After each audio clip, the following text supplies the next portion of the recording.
Qu'est-ce qui te passionne? Qu'est-ce qui me passionne? Euh,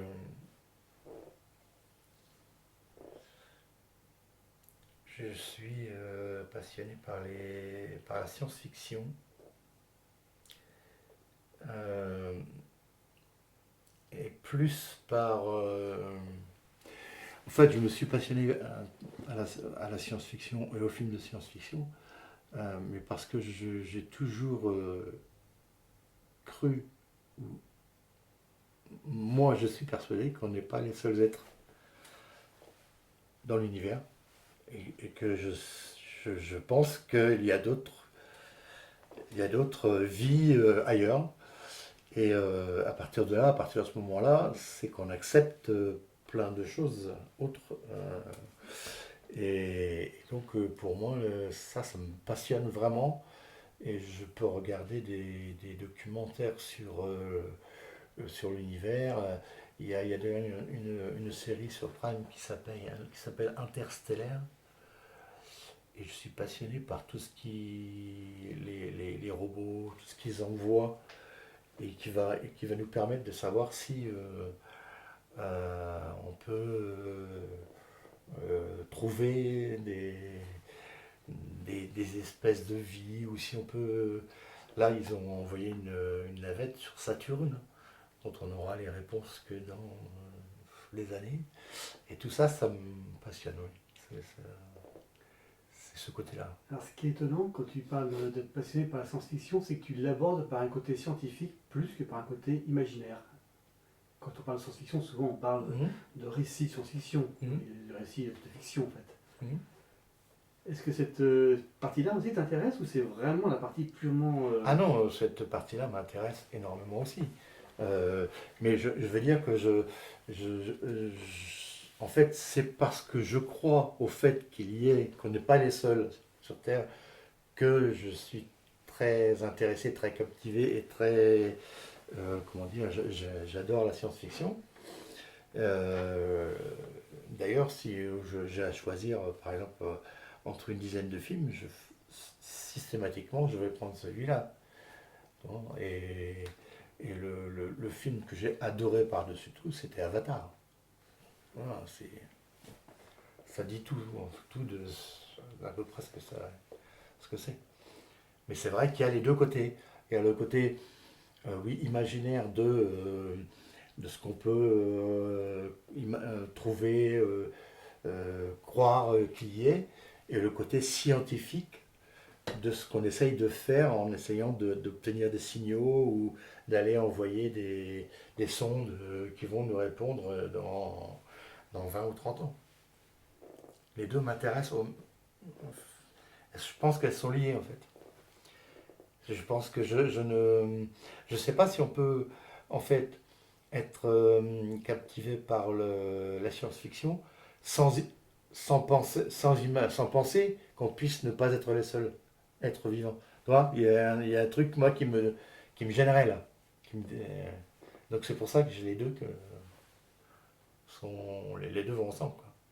En fait, le truc, c'est que je ne peux pas m'imaginer que dans ces milliards et des milliards de planètes, il n'y ait que nous qui aient pu vivre. Et c'est pas nous. Pas possible. Il y a forcément, sur une planète quelque part, l'univers étant indéfinissable, il y a forcément quelque part des êtres vivants. C'est ce que je crois, hein, mais... Je crois que tu abordes l'écriture maintenant que tu pratiques. Ouais. Qu'est-ce que tu peux nous en dire? Ben, que ça me permet d'extérioriser beaucoup de choses.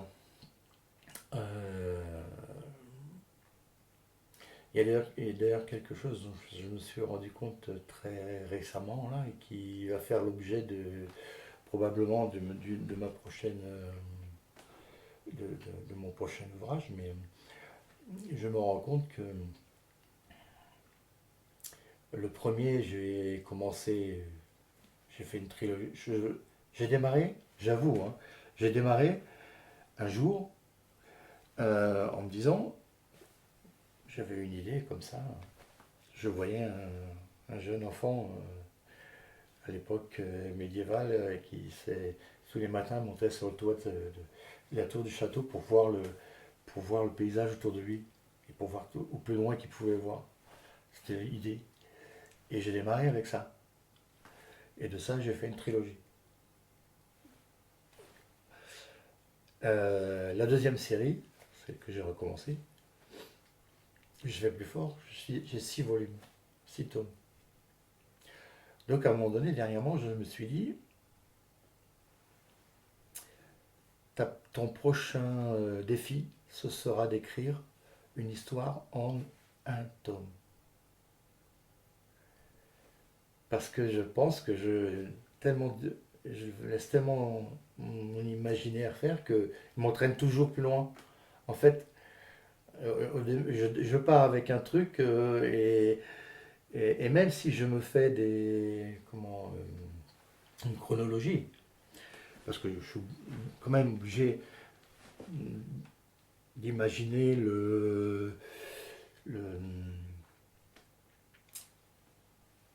l'ensemble, une vision globale de la chose, où on est, comment on fait, etc. Donc je me fais une chronologie pour pas partir dans n'importe quel sens, parce que je me connais un peu, après je pars dans tous les sens. Mais au fil de cette chronologie, si je décide dans la chronologie que tel personnage va à tel endroit pour faire telle chose, je commence à écrire, j'écris, et puis à un moment donné, je me dis, mais ah oui, mais attends, mais là, il peut faire ça, et puis attends, là, il peut aller là, et puis si je fais ça, qu'est-ce qui va arriver? Et en fait, au lieu d'écrire un paragraphe, j'en écris 5 ou 6 ou 7. Et finalement, ça fait des sagas avec des personnages, 150 personnages, c'est des trucs. Mais c'est une histoire. Mais le global a comment dire. C'est en fait, je les écris. C'est assez étonnant. Je les écris. J'écris du fantasy avec un fond de polar. C'est-à-dire que c'est pratiquement une enquête. C'est du fantasy avec pratiquement à l'intérieur une enquête. C'est un peu ça, quoi. Quand tu dis fantasy, c'est-à-dire que c'est pas appuyé sur des faits réels et historiques. Absolument pas. C'est pas appuyé. Alors, c'est pas appuyé sur les faits historiques, mais en revanche, je fais beaucoup de recherches parce que tout se passe à une période, par exemple, cette série-là se passe à une période qui se situe entre l'Antiquité et entre moins 1000 et plus 500, on va dire, grosso modo. C'est à peu près comme ça que je le définis. Mais en fait, ça peut être n'importe où, n'importe comment. Mais pour pouvoir donner au lecteur quelque chose auquel il peut se référer, je fais beaucoup de recherches sur ces époques-là pour que tout ce que j'écris ne soit pas faux ou idiot. Toi, en fait, j'imagine des choses, mais si j'imagine un banquet, je vais l'imaginer avec, pas avec ce que nous on mange maintenant, mais avec ce que eux ils mangeaient à l'époque, avec ce qu'ils buvaient à l'époque, avec la façon dont ils avaient de préparer les plats ou autre. Enfin, c'est une idée, ça, tu vois, mais tout est comme ça. En fait, je fais beaucoup de recherches. C'est pas basé sur les faits réels, mais tout ce que je mets en dedans qui fait référence à ces époques-là, c'est des recherches que j'ai faites pour euh, donner du poids, du corps à mon écriture. Est-ce que tu peux nommer ta trilogie et ta double trilogie? Comment ça s'appelle? Ma trilogie s'appelle l'Arborum. La nouvelle série s'appelle Les 12 royaumes de Tandor. Tu me disais aussi que tu t'étais donné peut-être comme défi la prochaine fois ou de faire un seul bouquin. Après, je t'ai entendu parler d'une série. Donc, la question, c'est à quand un livre de science-fiction?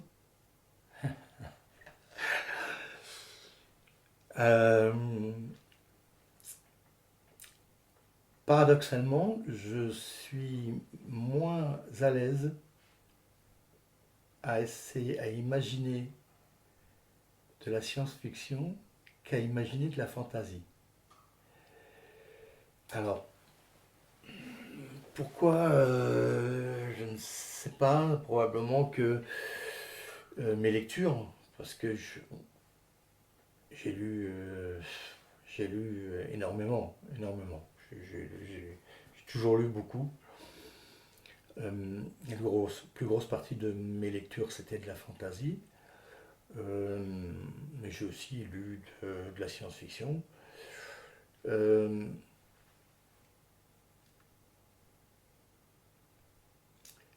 je, je-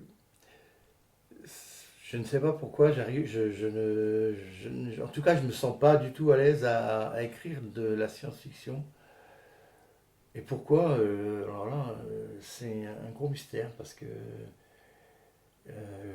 j'aime autant ça que l'autre, mais je ne suis pas aussi à l'aise. Euh, Probablement que il y a un côté où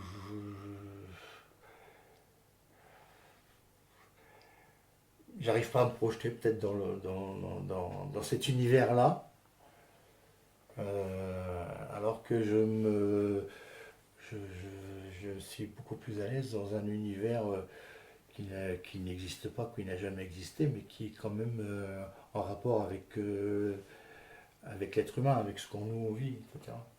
Mais alors, peut-être que le prochain, ça sera. Peut-être, hein, je ne sais pas, mais c'est possible. Tu emploies souvent le mot fantasy. Est-ce que tu peux définir ce que c'est? Parce que je pense que tout le monde ne connaît pas ce que c'est que ce style d'histoire. Alors, le fantasy, c'est.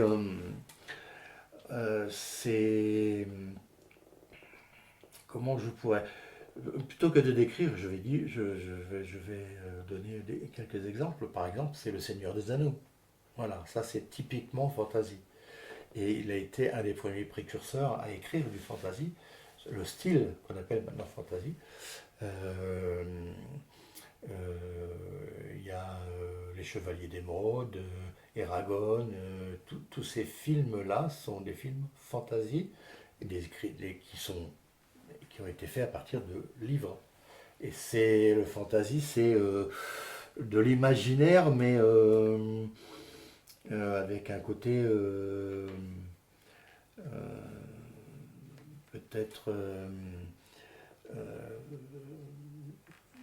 magique, magie, sorcellerie, euh, créatures, créatures complètement fantasques le dragon, c'est typiquement la créature fantasy, le dragon. C'est en fait, c'est un terme qui est apparu il y a pas si longtemps que ça, on va dire par rapport à l'écriture. Je pense qu'il y a 15 ans, on ne parlait pas de fantasy. Maintenant, on en parle puisque ça a été défini comme ça, quoi. C'est un style. Ça ça t'a pris quand de vouloir écrire? Et est-ce que c'est. Enfin voilà, ça t'a pris quand de vouloir écrire? Alors, il y a longtemps que j'y pense. Il y a longtemps que j'y pense, mais comme ça revient régulièrement, le manque de confiance me, me, me, me bloquait un peu. Le manque de temps aussi, puisque quand même à la fin de ma carrière, j'étais comme directeur technique, j'avais quand même un gros boulot, donc j'avais pas le temps à ça. Et, en fait, quand j'étais à la retraite, je suis arrivé ici, puisque j'avais décidé que la retraite, je descendrais dans le sud, hein. Je suis arrivé ici, et 6-8 mois après être arrivé ici, après m'être posé, après avoir posé mes valises, comme on dit, j'ai j'ai commencé à laisser divaguer ma pensée. Et puis après, je me suis mis un défi. à un moment donné, quand j'ai eu cette idée du gamin, je sais pas, je le voyais très bien, ce jeune homme là qui montait sur le toit et qui essayait de voir au loin tout ce qu'il pouvait voir, parce que et de là, bah, ce sont les premières phrases de la trilogie. C'est ça. Et ça m'a pris ici, quand je suis arrivé ici, il y a 4 ans et demi à peu près. Et j'étais pas certain de pouvoir écrire un chapitre, et puis finalement, j'ai écrit une trilogie complète. Donc, voilà. Et par rapport à cette écriture, tu as gardé, tu as pris quel nom, tu as ton nom? Non, j'ai pris un nom de plume, ce qu'on appelle un nom de plume. J'ai pris Alexander Reit. Donc, je voulais un nom qui soit un peu court. Pas- Et puis, qui soit pas très commun. Bon, je pensais à ça, je me suis dit, bah, écoute, ça sonne pas mal. Euh, Ça sera ton nom de plume, voilà. Ce nom de famille Reit, t'es venu comment? Il y avait des Reit, tu l'avais entendu, Non, je l'ai inventé comme j'invente tous les noms de mes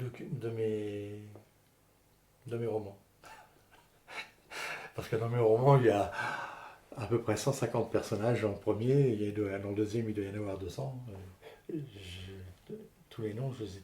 Alors les prénoms, non. Parce que les prénoms, je cherche des prénoms qui soient des prénoms de cette époque-là, mais tous les noms sont inventés.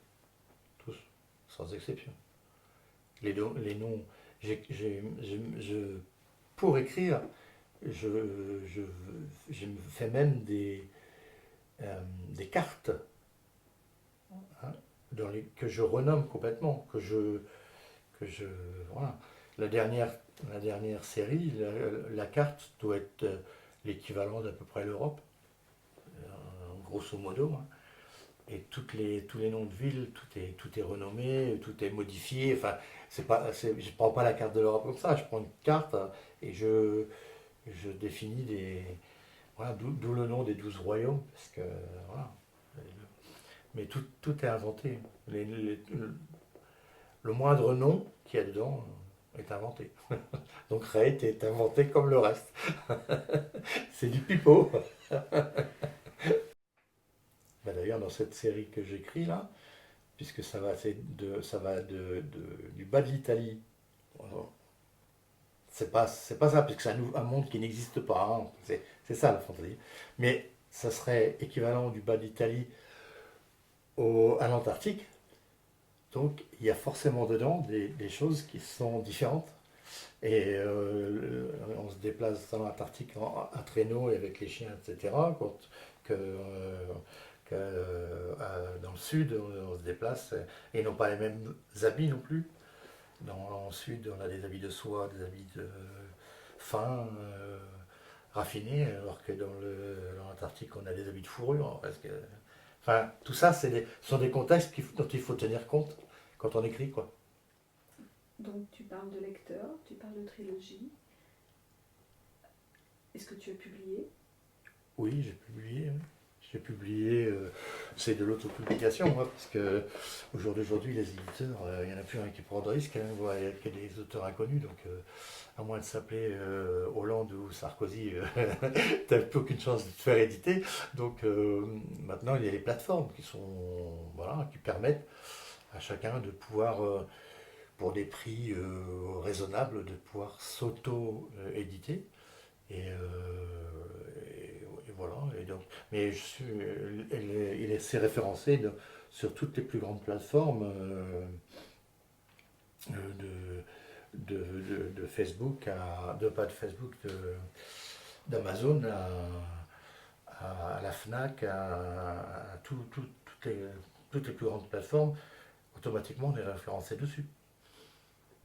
Donc la question, comment ça marche cette autopublication? Est-ce que tu peux nous expliquer? Non, en fait, alors, pour un néophyte, alors il y a, dans l'écriture, au jour d'aujourd'hui, il y a autant de travail technique qu'il y a de travail littéraire.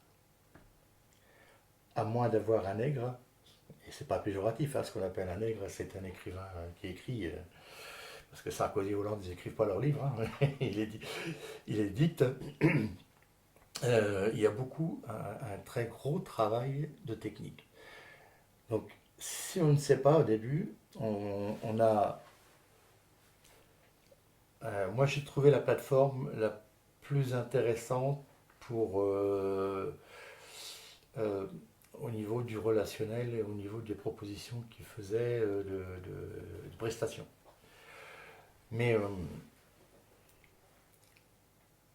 il y a tout un travail qu'il faut faire de bêta lecture et de correction orthographique. Si on n'a pas quelqu'un pour le faire, pour faire une correction orthographique d'un ouvrage, un seul, il faut compter 800 euros. Après, il y a la correction syntaxe. Ensuite, il y a la mise en page typographique, parce que c'est régi par énormément de textes, enfin, c'est très précis. Et ça, c'est pareil, c'est des prestations qui se payent. Donc, je crois que c'est la prestation, c'est 250 euros typographique. Et puis après, il y a, évidemment, il faut un illustrateur, il faut, etc., etc. Bon, moi, je fais tout seul. Donc, moi, je fais mes couvertures, je fais tout seul. Donc, je n'ai pas de souci de ce côté-là. J'ai essuyé les plâtres au premier bouquin, comme tout le monde. Et puis après, j'ai dit non, je vais faire moi-même. Donc après, j'ai trouvé quelqu'un qui m'a fait de la correction, de la relecture, de la bêta-lecture. J'ai des 3-4 personnes qui me servent de bêta-lecteur, qui me font des retours, qui me disent ce qui va pas, ce qui leur plaît, ce qui leur plaît pas. Et puis, typographique, maintenant, je me suis acheté un logiciel qui fait tout. Et au moins, quand je rends un manuscrit, ils n'ont plus qu'à le mettre sur le truc. Donc, moi, j'ai plus de frais. Le seul frais que j'ai maintenant quand je m'auto-édite, c'est le frais que la plateforme prend pour me référencer sur toutes les autres plateformes. Si c'est pour des livres papier, il faut compter 150 euros. Si c'est pour des livres, des e-books, c'est 50 euros. Parce que je fais tout moi-même. Et ça, il faut le savoir. Sinon, ça coûte une fortune de se faire auto-éditer. Mais moi, maintenant, j'ai payé le premier volume pour savoir. Maintenant, je sais, je fais tout moi-même. Quand je dis que je suis autodidacte, j'ai tout appris. Au fur et à mesure de ce qu'il me faisait comme retour, moi, j'ai dit, bon, d'accord, vous faites ce retour-là, mais la prochaine fois, vous ne me le ferez pas. Parce que vous ne l'aurez pas. Donc, voilà. Et ce qui fait que maintenant, j'ai plus que ces frais-là à faire. Et puis, mes couvertures, je les fais moi-même. Donc, ça. Alors, quand ça se passe pour un lecteur qui découvre sur une de ces plateformes ton livre, si il est imprimé, comment ça se passe pour que le lecteur puisse le lire? Il y a deux solutions. Enfin, la trilogie, il y a deux possibilités. C'est soit il prend en papier broché, en livre broché. En plus, j'ai voulu un format qui soit 154 par 236. C'est un beau format avec du papier broché. Et donc, on peut l'avoir comme ça, ou on peut l'avoir simplement en e-book. Les deux sont possibles. Voilà. Pour la prochaine série, je ne sais pas si je ferai le papier, parce que finalement, je me rends compte que dans les ventes, puisque j'ai un retour complet des ventes, hein, je sais ce qui est vendu, ce qui n'est pas vendu. Il y a à peu près, sur l'ensemble, 10% de livres papier. Tout le reste, c'est du e-book. Et je pense que ça va être moins à l'avenir, puisque ils ont abrogé la loi culture qui permettait à toutes les plateformes de pouvoir expédier des livres sans frais de port. C'était fait pour permettre à tous les lecteurs, à un plus possible de monde, d'avoir accès à la lecture. Ils ont abrogé cette loi, donc maintenant, si tu achètes un livre papier, ben, tu te retrouves avec 5 euros de frais de port en plus. Donc quand tu achètes un livre papier à 21 euros, et plus 5 euros de frais de port, ben, les gens ils finissent par se tourner vers le e-book. Voilà. Mais le e-book que j'en ai vendu, il y a 90% des ventes, c'est du e-book. Hein. Donc c'est pour ça, la prochaine, je ne sais pas si je vais faire le papier. Quoi. Tu parles d'auto-édition, mais est-ce que tu envoies tes manuscrits? Ah oui. Oui, je les ai envoyés, mais ils les lisent même pas. Ils n'ont même pas le temps de les lire. En fait, dans les grosses éditions, ils passent en moyenne 5 à 10 minutes par manuscrit pour décider s'ils le prennent ou s'ils ne le prennent pas. Donc c'est pratiquement impossible, à moins d'être déjà connu, d'avoir un nom, d'avoir déjà écrit quelques romans. Il y a d'ailleurs des écrivains qui sont aujourd'hui édités, qui ont commencé par l'auto-édition, parce qu'ils ne trouvaient pas avant d'édition complète. Parce que ce qu'il faut savoir, c'est que l'éditeur, quand il prend un livre, il prend tous les risques. Hein. Donc lui, il fait tout le travail de correction, de vérification, etc. Et il fait tout le travail de l'impression, il diffuse, donc il prend un risque. Et maintenant, les éditeurs ont beaucoup de difficultés parce que ça se vend moins en moins, ils vendent moins de livres avec les e-books. Et puis, ils préfèrent prendre des valeurs sur quoi. Voilà, ils savent que un tel, il sera médiatisé, donc bon, c'est, à partir du moment où il est médiatisé, c'est 100 000 bouquins de vendus, ben, pour eux, ça y est, c'est tranquille. Hein. Et au jour d'aujourd'hui, il y a, je crois que, pour pas dire de bêtises, il me semble avoir lu que c'était aujourd'hui 96 ou 97% de ce qui était édité est en auto-édition.